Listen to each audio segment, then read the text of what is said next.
Vi dico la verità, ormai quando entro nei negozi, nelle boutique che vendono articoli di cancelleria, penne stilografiche, è un po' la saga del già visto, perché insomma, soprattutto un appassionato come me che insomma ha modo di approcciare tanti articoli, tanti brand, difficilmente trova qualcosa di nuovo.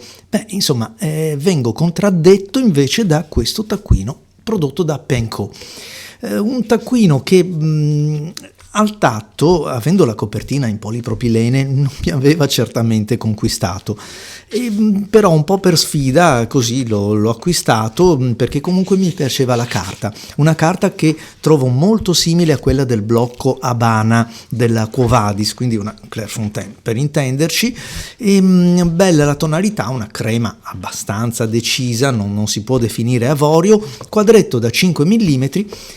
Vabbè, dai, proviamolo. Scrivi oggi, scrivi domani e insomma mi piace. È un taccuino che ho cominciato ad utilizzare e sto utilizzando molto spesso proprio per la recensione degli inchiostri, per comprendere visivamente come si comportino su una carta con questa tonalità e quindi come il colore viri e cambi la prospettiva, cioè il bilanciamento del bianco, in questo caso del colore, su una carta così fortemente colorata, perché si tratta comunque di una carta crema.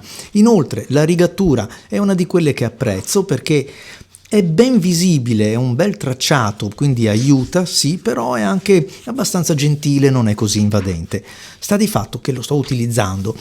Ero molto preoccupato per questa rilegatura brossurata che generalmente non mi piace affatto, perché crea uno scalino veramente insormontabile in questo caso, perché sfiora quasi 2 centimetri,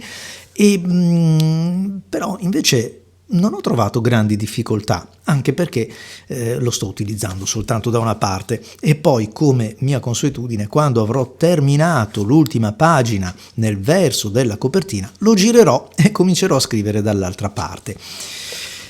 La carta è una carta forse già provata, forse già vista. Ho scelto la misura B6 tra quelle che sono disponibili, perché comunque è una carta, è un blocco un pochettino meno consueto rispetto a quelli che ho. La carta è da 86 grammi, anche questo ci dice che evidentemente c'è forse una piccola variazione, chi lo sa, nell'impasto, nella finitura. Sono 152 fogli e quindi c'è parecchio da scrivere. Insomma, un bel taccuino collato molto bene.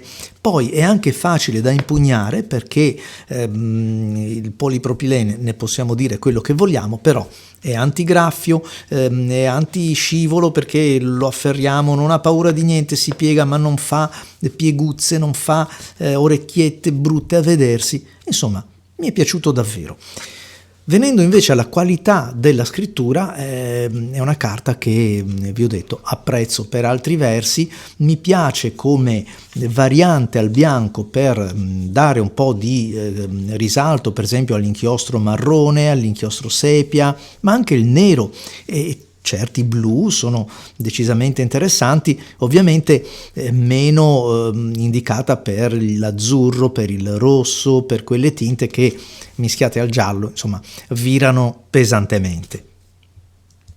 Una carta scorrevole, decisamente molto, molto ben levigata, liscia.